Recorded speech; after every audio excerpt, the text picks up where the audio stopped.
నమస్కారం. ఈరోజు మనం ఒక చాలా అద్భుతమైన పరివర్తన కథ చూద్దాం. అంటే ఒక భయంకరమైన బందిపోటు రత్నాకరుడు. ఆయన పూజనీయుడైన వాల్మీకి మహర్షిగా ఎలా మారాడు? దీని గురించి కొంచెం లోతుగా మాట్లాడుకుందాం.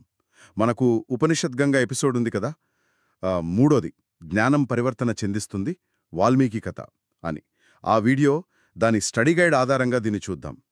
అసలు కథ మొదట్లో ఈ రత్నాకరుడు ఎలా ఉండేవాడు? ఊరికే దొంగ కాదు. అంటే తన ముఠాతో కలిసి ప్రయాణికులను దోచుకోవడం, సైనికులపై దాడులు చేయడం, ఇదంతా తన కుటుంబ పోషణ కోసమని, తన బలం చూపించుకోవడానికని చేసేవాడు. మరి ఇంతటి వ్యక్తి మహర్షి ఎలా అయ్యాడు? ఇక్కడే అసలు విషయముంది. అవును, ఇది కేవలం ఒక కథ కాదు.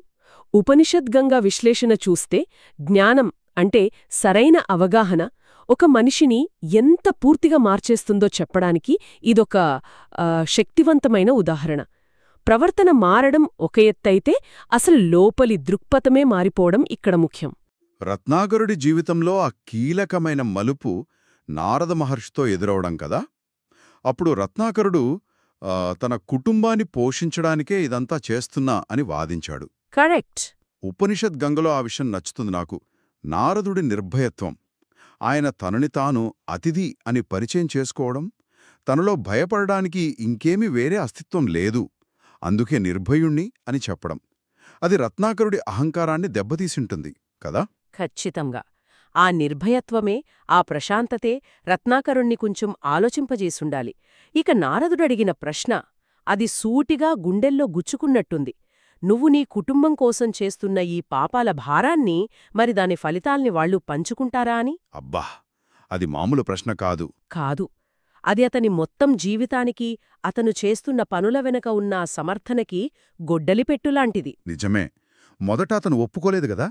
పాపం, పుణ్యం ఇవన్నీ బలవంతుడు బలహీనుల్ని అదుపులో పెట్టడానే కనిపెట్టినవి అని కొట్టిపారేశాడు. అవును, మొదట్లో ఆ ధోరణిలోనే ఉన్నాడు.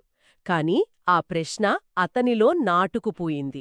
సరే, ఆ ప్రశ్నతో ఇంటికి వెళ్ళాడు రత్నాకరుడు. అక్కడ ఎదురైన అనుభవం ఇంకా నాటకీయంగా ఉంది. భార్య, కొడుకు, తండ్రి అందర్నీ అడిగాడు. వాళ్ళేమన్నారు?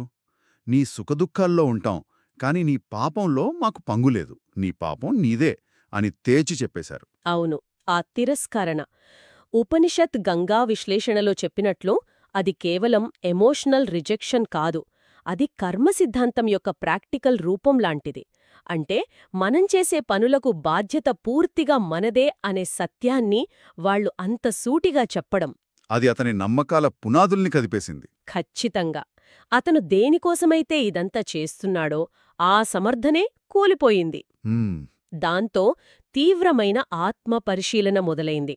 అంటే నేంచేసిన పనికి బాధ్యత నాదేనా అనే స్పష్టత వచ్చింది. ఇక తన ప్రపంచమే తలకిందులైపోయినట్టు పూర్తి నిరాశతో రత్నాకరుడు మళ్లీ నారదుడి దగ్గరికి వెళ్ళాడు. అప్పుడు నారదుడి ఉపదేశం ఎలా ఉంది?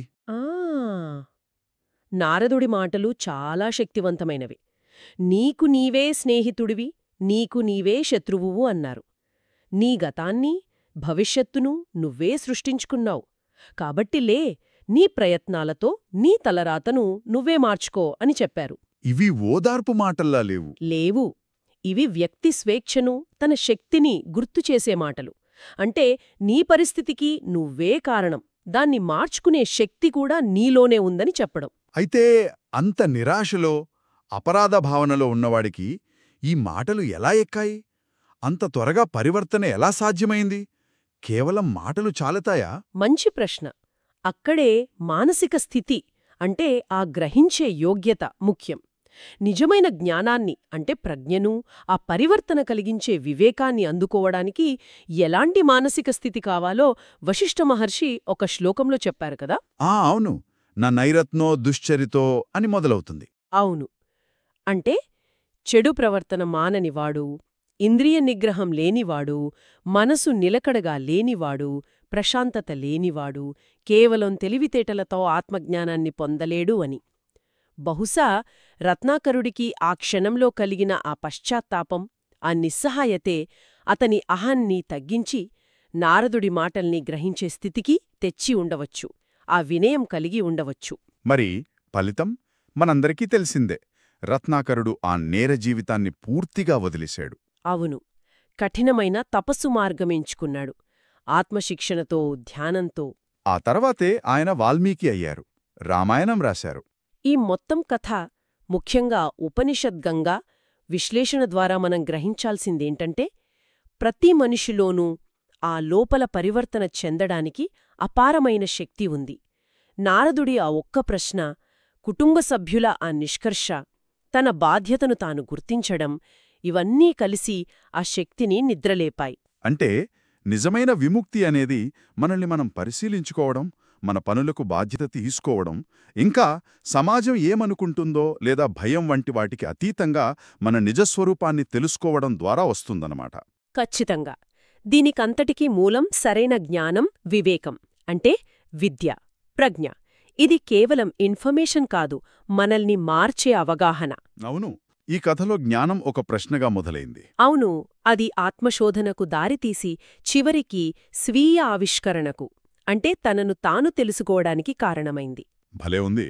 ఒక బందిపోటు నుండి మహర్షిగా మారిన రత్నాకరుడి ప్రయాణం నిజంగా ఆశ్చర్యకరం, ఎన్నో ఆలోచనలు రేకెత్తిస్తుంది. ముగింపుగా ఒక ఆలోచన వస్తోంది నాకు.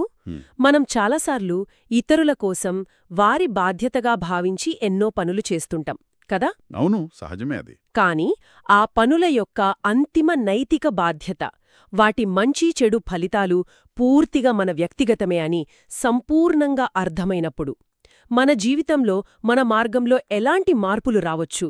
దీని గురించి శ్రోతలు కూడా ఆలోచించాలి.